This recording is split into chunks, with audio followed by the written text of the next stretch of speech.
오병이의 기적은 그 기적 자체의 어떤 메시지가 물론 있지만, 오늘 본문 말씀에 의하면 예수님께서 이 오병이어의 기적의 그 자체, 그 기적 자체에 무슨 의미가 있는 것도 있지만, 그럼에도 불구하고 이 오병이어의 기적, 물고기 2마리, 보리떡 5개로 우리 하나님께서, 예수님께서 5,000명을 먹였다 하는 이 참 도무지 있을 수 없는, 상상할 수 없는 이 기적 앞에서, 이 기적이 직접 일어나는 것을 볼 때에 이 참 예수님께서 진짜 하나님이구나, 예수님께서 참 대단한 분이구나, 다 그런 식으로 이게 마음을 갖는 것이 아니다 하는 것이죠. 우리가 기적은, 예를 들어 지금 오늘 점심 때 예수님께서 오셨다, 이번 주에 그 음식을 장만에 줘가 아주 다 잊어버렸다, 먹을 것이 안 보였다. 근데 예수님께서 이 자리에 계시면서 지금 비스켓 몇 개 하고 또 멸치 몇 마리 하고 이렇게 갖다 드리니까, 이건 이제 기도를 해가지고 대가와의 사람들이 다 먹게 됐다. 우리가 생각할 때는 야, 이 대단한 것이다, 어떻게 예수님께서 이런 기적을 일어나, 이분이 진짜 하나님의 아들, 진짜의 예수님 맞다, 진짜 그리스도다, 이렇게 되는데, 오늘 그 마태복음 16장 본문의 말씀을 쭉 읽어보니까 그것이 아니다. 그 기적 자체를 가지고 이 기적이 의미하는 바를 그대로 좀 이렇게 수용하는 사람이 있는가 하면은 그렇지 못한 사람도 많다는 것을 오늘 성경이 가르치고 있습니다. 그래서 이 오병이어의 기적은 그 사람의 그 마음의 상태를 밖으로 드러내는 것이다 하는 사실입니다. 이 기적을 경험한 사람의 마음 속에 무엇이 있는가 하는 것을 드러내는 것이 바로 이 기적이다 하는 것이죠. 육의 눈을 가지고 있는 사람은 아무리 기적을 본다 할지라도 그 기적을 육의 눈으로서 바라보고 해석한다는 것입니다. 그래서 예를 들면 여기 오늘 성경에 나와 있는 이 사두개인들입니다. 이 사두개인들은요, 육신적인 것, 세상적인 것, 물질적인 것을 아주 강조한 사람들입니다. 그래서 사두개인들은요, 예수님께서 오병이어의 기적을 행했을 때 앞으로 우리가 먹고 살 게 있구나, 이걸 가지고 우리가 잘 이용해서 정치적으로 우리가 로마의 압제에서 벗어나면 어떻게 하는가, 이렇게 육신적으로만 생각을 한다는 것이죠. 그 다음에 조금 차원을 높여가지고 참 이상한 신기한 일이 발생했구나, 이 표적이 나타났구만, 이 보통 사람이 행할 수 없는 표적인데 하면서 이 종교적인 호기심을 가지고 이것을 강조하는 사람들이 또 나타났다는 것입니다. 이제 바리새인들이죠.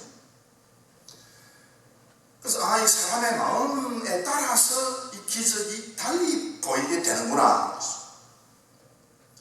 그래서 예수님께서 유대인들이 나와서 다시 한 번 더 표적을 행해 주십시오 라고 하니까 그 표적 행하기를 예수님께서 거절을 했다고 했습니다. 왜 거절했는가?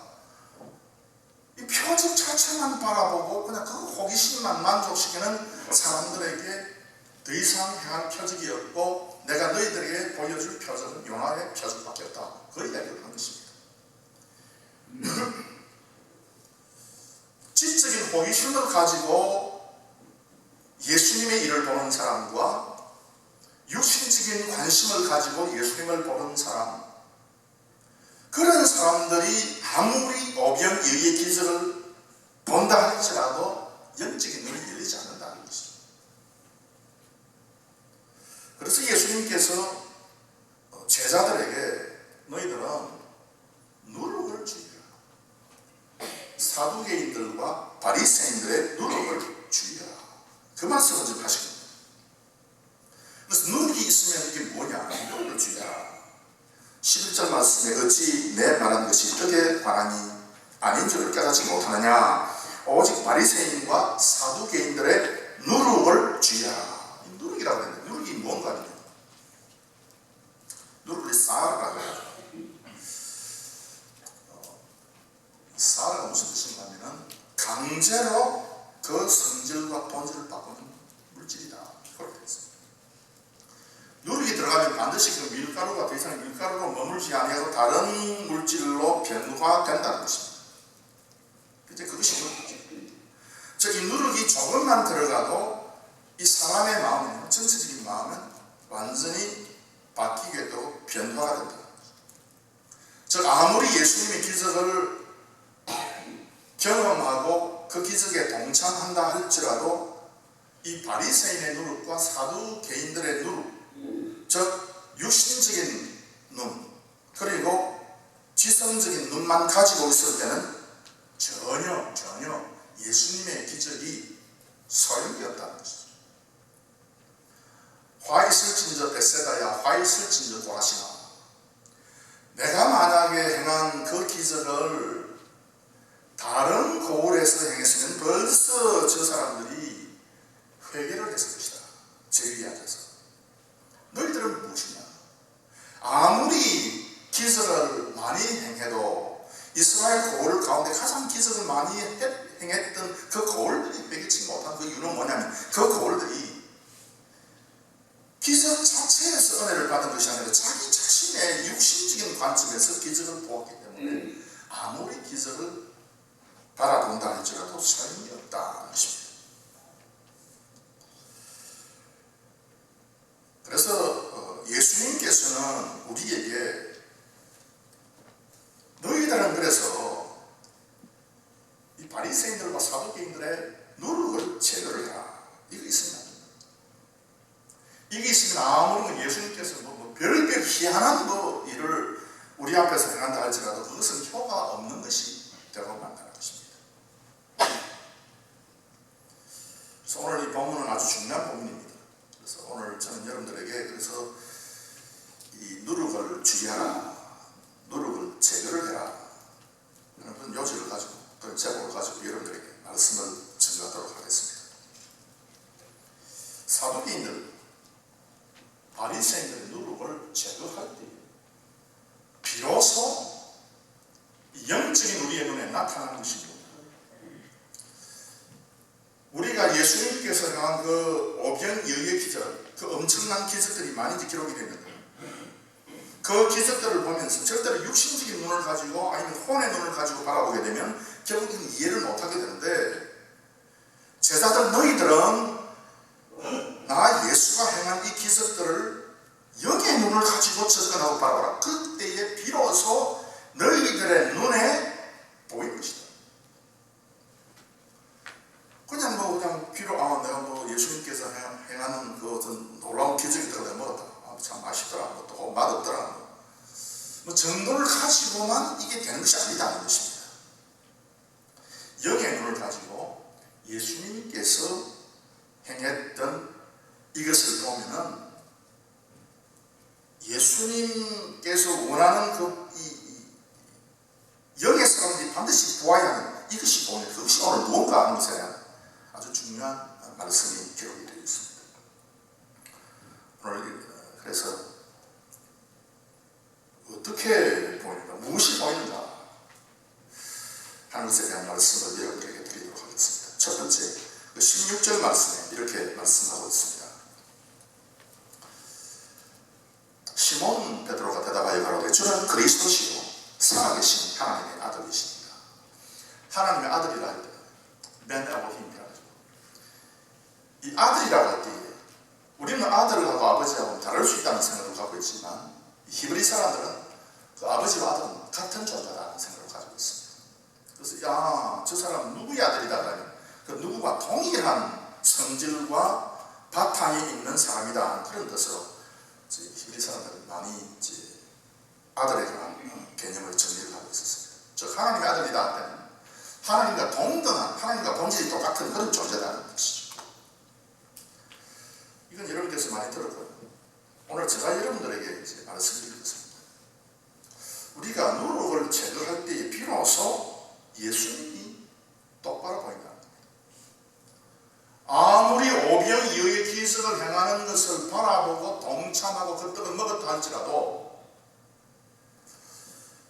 그 누룩이 제거되지 않을 때는 예수님이 똑바로 않지만 누룩이 제거될 때에 이 예수님이 어떻게 보이는가 하면 그리스도라 보였다 그 말입니다. 어떤 사람은 예수님 보면 그냥 예수님이거든. 어떤 사람의 눈에 보면은 이 예수님이 그리스도로 보였다는 겁니다. 그래서 어떤 사람은 저 사람이 선지자냐, 저 사람이 의인이냐, 이렇게 보였는데 누룩을 제거하고 예수님을 보니 그 예수님이 무엇으로 보이는 거니? 그리스도로 보였다. 그래서 시몬 베드로가 가로되 주는 그리스도시요. 그래서 그리스도가 뭐냐? 여러분 예수님은 제가 여러분에게 누누이 이제 말씀을 드렸기 때문에 그 예수 야샤라고 하는 단어에 대해서 잘 아시는 거예요. 야샤는 to make open입니다. to make spacious. 그래서 이게 여신다, 공간을 확보를 하신다는 그런 뜻인데, 이 그리스도라고 하는 말은 뭐냐면, 이 그리스도라고 하는 말은 여러분 잘 아시는 바대로 메시아입니다. 메시아다. 주는 메시아다 그 말이죠. 이 메시아가 도대체 무슨 말이냐? 한글에 보면은 약간 주가 있는 것을 보시면 메시아다, 기름 부음을 받은 자다, 그렇게 해석을 하고 있습니다. 정확한 해석이 맞습니다.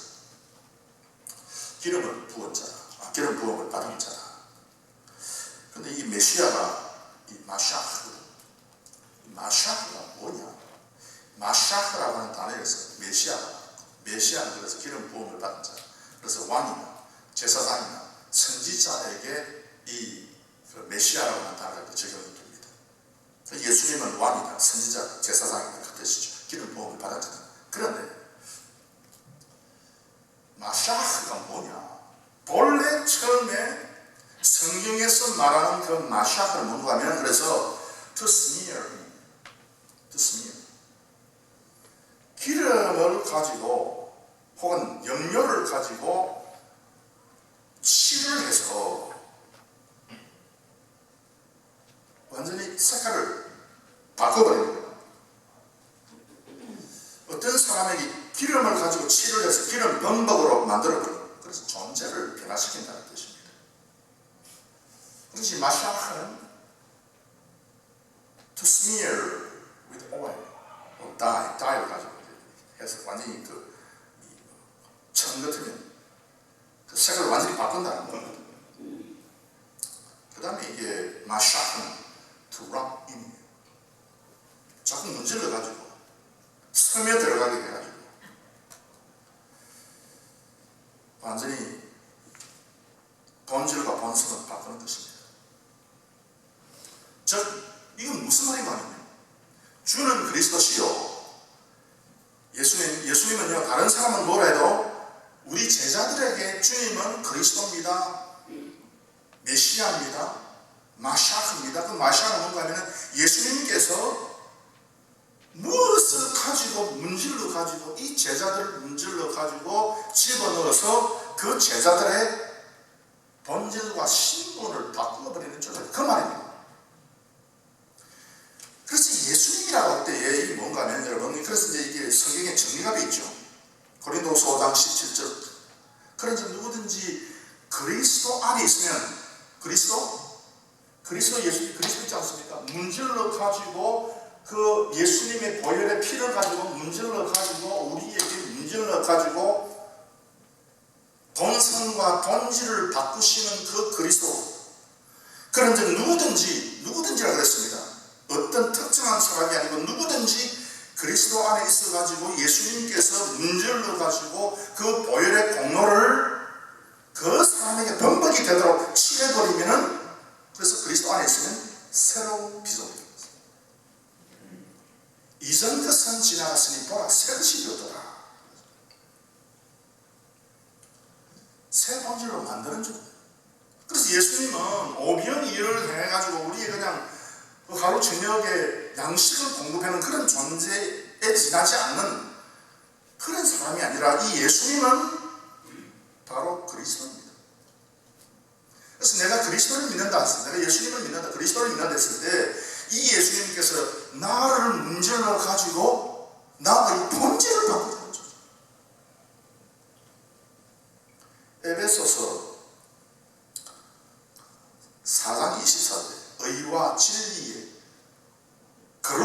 지으심을 받은 새 사람입니다. 그래서 예수님께서 이렇게 만들고 지었는데, 그래서 너희가 이제는 한 사람인데 이 예수님으로 말미암아서 너희가 새 사람을 입어라. 새 사람을 입으시기를 바랍니다. 새로운 사람이 됩니다. 새 사람입니다. 근데 여러분, 이것이 내가 새 사람이 되었다는 것이 느껴지면 얼마나 좋아요.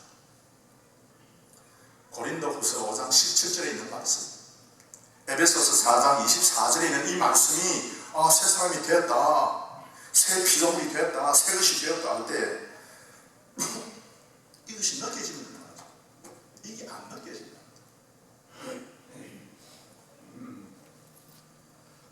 그래서 진짜 믿는 사람은요, 나의 생각과 나의 느낌에 의지하는 사람이 아닙니다. 진짜 믿는 사람은 내 생각과 내 느낌보다는 말씀을 의지하는 사람입니다. 그래서 말씀에서 그렇게 선포하고 있기 때문에, 그래, 그리스도 안에 있기 때문에 오늘도 여러분 이 세상의 모든 좋은 것 다 우리가 중단하고, 아무리 바빠도 그냥 우리 자신을 희생하고 우리 시간을 들여서 이 앞에 나왔으니까, 여러분 이 그리스도 안에 우리가 나온 우리, 그래서 너희들이 다 새것이 되었다 하는 이 말씀에 아멘 하시는 우리 성도님들이 되시기를 주의 이름으로 축원합니다. 우물가의 여인이 이 진리를 깨달았어요. 자기는 남편이 5이 있는데 이 예수님의 말씀을 딱 들어보니까, 예수님의 말씀에 의해서 예수님께서 자기에게 말씀을 하시면서 영적으로 딱 보니까 무엇이 보이는가 하면, 예수님께서 당신의 의를 가지고 문질러 가지고 예수님의 의를 자기에게 주입시킨 것을 발견했어요. 이거 imputation of the righteousness of Jesus Christ. 예수 그리스도의 의의 주입이다, 의의 증가다. 우물가의 여인이 다른 사람 앞에서 죄인입니다. 그래서 우리가 잘 아는 대로 사람이 다니지 않는 정오의 시간을 이용해서 물길로 갔습니다. 그럼에도 불구하고 뒤에는 이 우물가의 여인이 이 예수님께서 그의 본질을 바꾸었다는 것을 깨닫게 되었습니다. 막달라 마리아가 그랬습니다. 참입니다. 다른 사람의 손가락질을 받았습니다. 그런데 이 막달라 마리아가 이 예수님이 나의 본질을 바꿔주신 분이구나 하는 것을 깨닫게 됐어요. 사도들이 그렇습니다. 사도 바울이 그렇습니다. 사교가 그렇습니다. 그래서 이 예수님과 딱 만나니까 이상하게 나의 본질이 바뀌시더랍니다. 그래서 예수님께서 요한복음 5장 15장 5절 말씀에 나는 포도나무에 너희는 가지. 그래서 붙어 있으니까 너희가 자동적으로 열매를 맺는다. 사랑하는 성도 여러분, 그래서 오늘 이런 예수님, 영의 눈을 뜨고 예수님을 바라보니 이 예수님께서 이 제자들의 인격을 주물러서 당신의 보혈로 주물러 가지고 이들의 본질을 변화시키고 새로운 사람으로 만듭니다. 그래서 베드로가 제자들을 대표해서 고백하기를 주는 그리스도시고, 그리스도. 그래서 우리는 그냥 그리스도가 구원자다, 그리스도가 그냥 하나님이다, 그리스도가 그냥 예수님이다, 이런 식으로 우리가 이해하죠. 오늘 성경에 주는 그리스도시요. 따라서 합시다. 주는 그리스도시요. 내 본질을 바꿨다.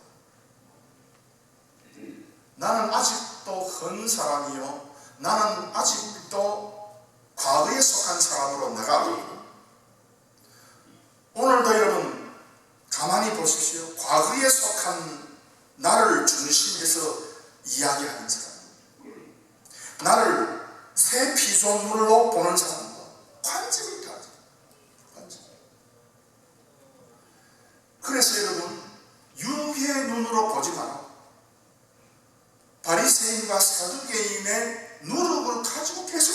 안 보인다. 보이지 않는다.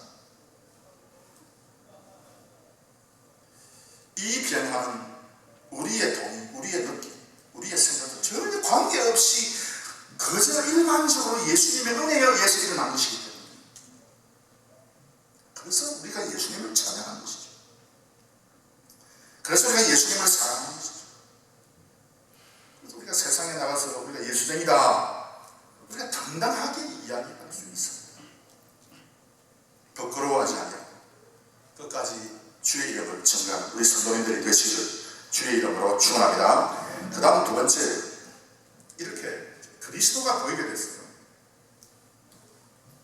그리스도가 이런 분이구나. 성경의 정의를 쫓아서 나는 느낌이 없고 생각이 그렇게 아직도 못 미치지만 성경이 나에게 그 말씀을 하기 때문에 내가 이것을 믿어야 되겠다. 주여 나에게 믿음을 주옵소서. 이 믿음을 우리가 소유하는 거예요.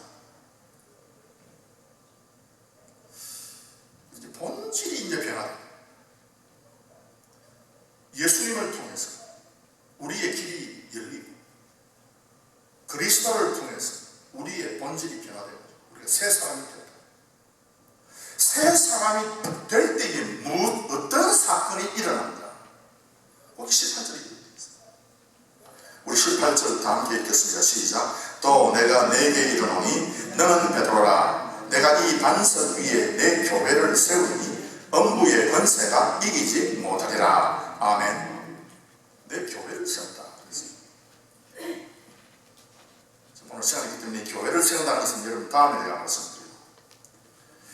두 번째 제가 여러분에게 말씀드릴 것은 우리가 새 피조물로 우리의 본질이 변화된 다음에 나타나는 현상, 모습이 뭔가 하면 우리가 음부의 권세를 정복하는 거예요.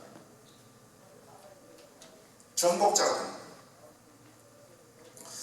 이 음부를 히브리 말로 뭐라 그러냐면 소울이다 그랬어요. 이 샤르인데, 샤르는 뭐냐면 쓰레기 버리는 장소다.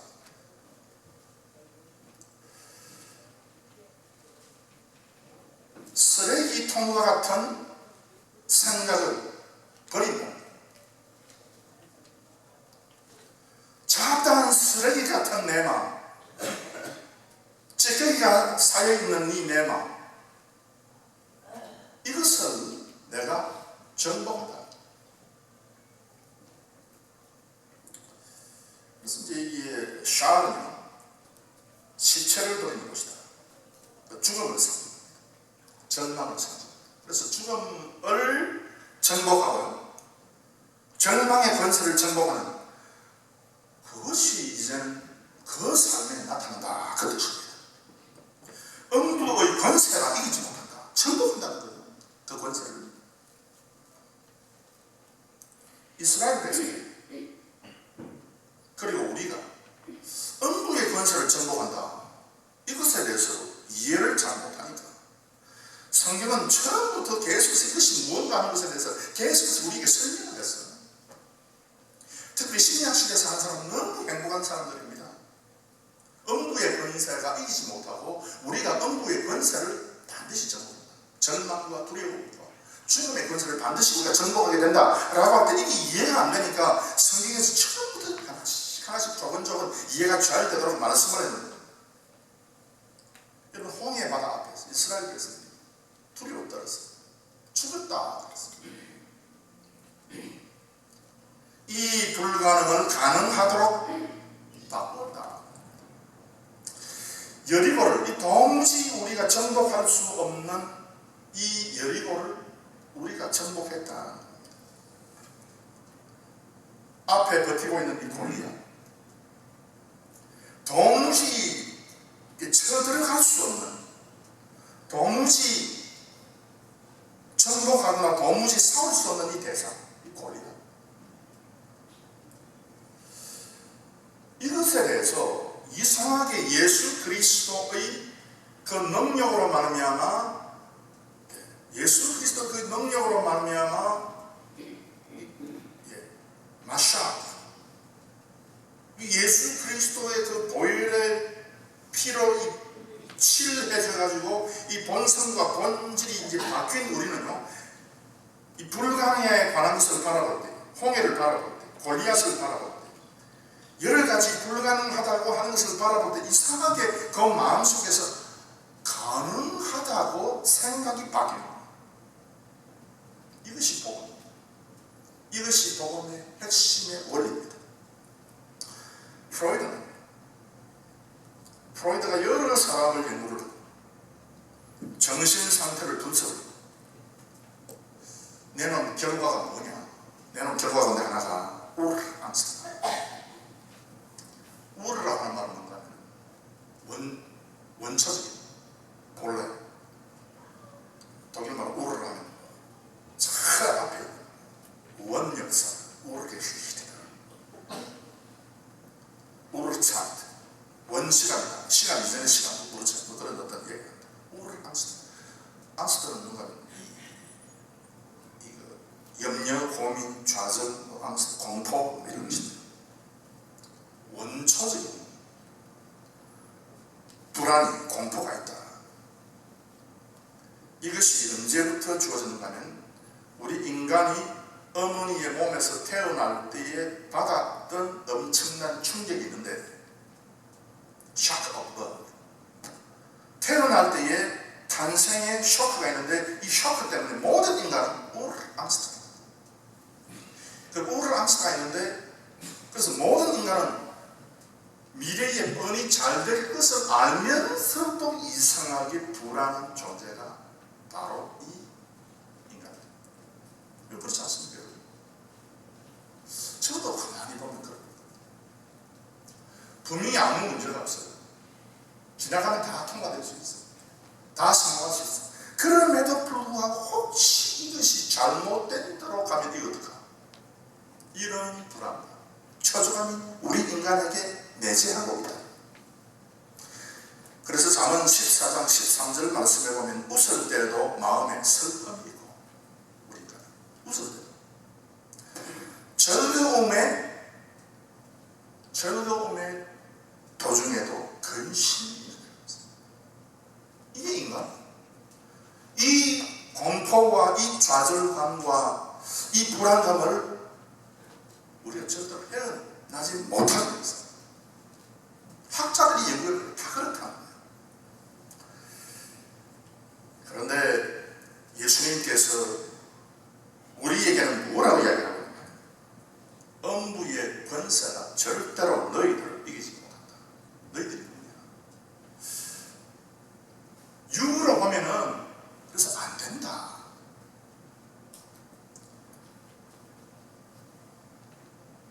육신적인 혹은 혼의 요소를 가지고 그 누룩을 가지고 내 마음속에 그 누룩이 있을 때는 절대로 너희들이 이것을 그렇게 볼 수가 없다. 그래서 믿음이라고 하는 것은 바로 그리스도를 발견하는 것이고 그리스도를 발견하면은 이 모든 죽음과 불안과 공포와 좌절에서부터 승리한다. 이 권세를 정복하는 사람이 된다. 그것 지금 예수님께서 말씀하다. 이 제도.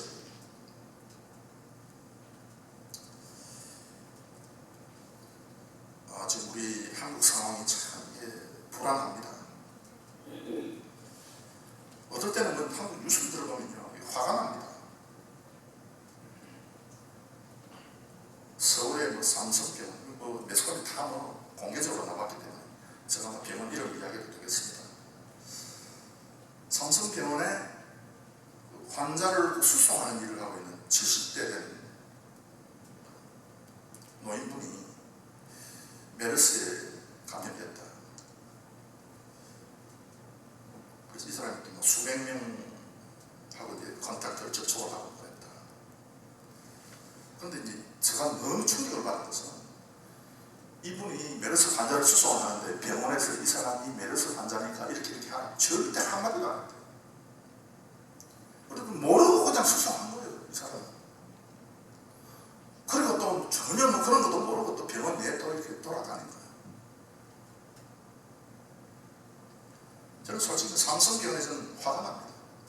어떻게 저렇게 할 수 있냐, 도대체. 저렇게 무책임해. 왜 저렇게 너무 기초적인 상식에서 벗어난다.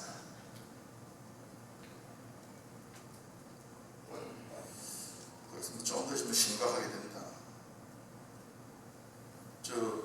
남부 지방에는 그래도 뭐 어느 정도 괜찮았는데 이게 이제 그까지 내려가지고 서울에 있는 학교는 이제 조금 이제 개학을 하게 되고 또 저 밑에 부산에 있는 학교는 다시 이제 휴업을 해야 된다. 뭐 또 이렇게 지금 돼 있어요. 참 이게 문제가 심각하다는 생각을 합니다. 반면에 여러분 미국에서 독감으로 죽는 사람의 숫자가 1년에 몇 명인 줄 아십니까? 미국에서 1년에 독감으로 죽는 사람이 36,000명. 많죠? 36,000명이 독감으로 죽는 게 아닙니다. 그러면 독감균이 떨어도 우리 호들갑을 떨어야 되잖아. 슈퍼마켓 나가고 코스트도 안 가고 월마트 나가고 그냥 우리 그냥 큰 집안에 있어야 되잖아. 겨울쯤에 되면. 그런데 미국 사람 누가 그러냐? 박근혜 대통령이 동대문 시장인가 어디 가는데 시장이 너무 훌빈하게 텅 비었다. 다 겁이 나니까 외출을 삼가하고 그랬죠. 그래서 그런 수 있다 생각이 듭니다. 그런데 감기 독감으로 죽는 사람이 미국에만 36,000, 전 세계적으로 수십만 명이 이 감기 독감으로 죽는다는 거예요. 여러분 사스 있지 않습니까? 사스가 뭐 그때 창궐 해가지고 2007년인가 사람들이 죽었는데 여러분 몇 명 죽은 줄 아십니까? 사스가 창궐 해가지고 그때 뭐 중리 산이 온통 야단 벅스로 떨었는데 그때 773명 죽었다. 그냥 넘어갔대. 조류 독감. 지금도 미국에 지금 뭐 조류 독감 때문에 닭들이 죽어가고 있다. 퍼지고 있다. 거의 이제 소식입니다. 이것이 그 균이 뮤테이트 해가지고 변형이 돼가지고 사람한테 옮겨간다. 사람이 이게 딱 걸리면은 사람이 이제 전염병이 창궐하게 된다. 그래가 또 엄청 또 한 번은 뭐 대단했지 않습니까? 조류 독감이 이게 균이 뮤테이트 해가지고 균이 이제 변형을 해가지고 사람 몸에 이제 옮겨 붙어서 이제 퍼져가지고 문제가 생겼는데 이 조류 독감 균으로 말미암아서 4년 동안 죽은 사람이 몇 명인 줄 아십니까? 4년 동안 204명 죽었어요. 1년에 51명씩 죽었어요. 지금 우리 한국에 지금 이 메르스 때문에 죽는 사람이 지금 한 14명 지금 나타난 걸로 지금 되어 있습니다. 물론 뭐 한 명의 그 사람의 목숨이 중요한데요. 이제 너무 이게 공포심이 있어가지고 이게 아니다. 뭔가 지금 이게 문제가 있습니다. 중국 사람을 많이 태운 그 관광 유람선 여객선이 부산항에 입항을 했는데 중국 사람들이 너무 겁을 내가지고 한 사람도 내리지 않아요. 전부 다 배 위에 올라가가지고 바꿔내다가 부산항 그 부두 밖에서 쇼를 공연했다. 이 사실 이건 이 동양 사람들의 호들갑이죠. 전혀 천국을 바라보지 못한다. 이런 것들이 뭐라 그럴까요? 이런 것들 비아냥거리가 있어요. 참 사람이 참 못난 사람들이